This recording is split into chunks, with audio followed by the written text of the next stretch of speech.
Hi everyone. పట్టుదల ఉంటే ఏదైనా సాధించవచ్చు. దీనికి ఒక చిన్న ఎగ్జాంపుల్ చెప్తాను. ఒకరోజు ఒక విద్యార్థికి ప్రిన్సిపాల్ పిలిచి ఒక లెటర్ ఇచ్చి రేపు నుంచి నువ్వు స్కూల్కి రావద్దు అని చెప్తాడనమాట. ఆ పిల్లవాడు ఆ లెటర్ తీసుకుపోయి వాళ్ళ అమ్మకి ఇచ్చి, అమ్మ నాకు ప్రిన్సిపాల్ రేపు నుంచి స్కూల్కి రావద్దు అని చెప్పినాడు. వాళ్ళమ్మ ఆ లెటర్ తీసి చదువుతుంది. ఆ లెటర్లో ఏం రాసిందంటే, మీ పిల్లవాడు చాలా మందబుద్ధివంతుడు, ఇటువంటి పిల్లవాడికి మేము చదువు చెప్పే అంత కెపాసిటీ మాకు లేదు, ఈ పిల్లవాడిని మేము పెట్టుకుంటే రిజల్ట్ తక్కువ వస్తుంది, మా స్కూల్ రెప్యుటేషన్ దెబ్బతింటుంది అని రాసింటారనమాట. ఆ పిల్లవాడు వాళ్ళ అమ్మకి అడుగుతాడు, అమ్మ దాంట్లో ఏం రాసింది అని.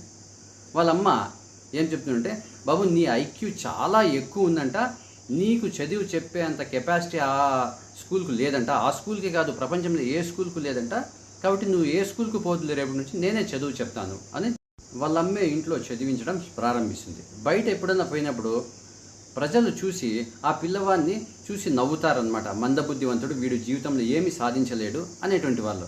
అదే పిల్లవాడు ఎదిగి పెద్దవాడైన తర్వాత ప్రపంచం మొత్తానికి వెలుగునిస్తాడు. అతడే థామస్ ఆల్వా ఎడిసన్.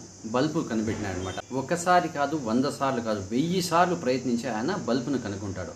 999 ప్రయత్నాలు అయిన తర్వాత ఒకడు అతనికి అడుగుతాడనమాట, నువ్వు 999 ప్రయత్నాలు చేసావు కదా, విఫలమైనావు, నీ ఫెయిల్యూర్ను ఒప్పుకో అంటే, అప్పుడు ఆయన ఏం చెప్తాడంటే, నేను 999 సార్లు కూడా బల్బు ఎలా వెలగదో నేను కనుక్కున్నాను, ఇప్పుడు నేను 1000సారి బల్బు ఎలా వెలుగుతుందో కనుక్కొని పెద్ద సైంటిస్ట్ అయినాడనమాట.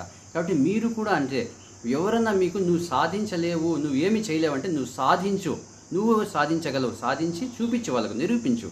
అప్పుడే పట్టుదలతో మనం ఏది చేస్తే అప్పుడు సాధించగలవు. Okay, thank you.